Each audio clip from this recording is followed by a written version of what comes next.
Mm-hmm. That is your doctor told you about that strike?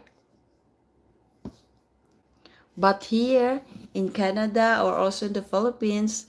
doctor recommend to drink milk, especially for to the infant, because infant need more calcium to their bone development. Yes, according to my study, we need more calcium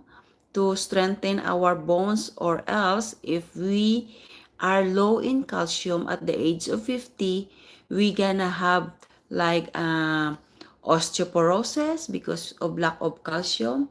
or any kind of arthritis just like us, or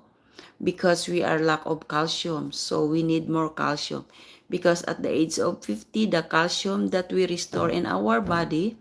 that's the time the excess calcium that we restore in our body is that time that we need to use that to, because we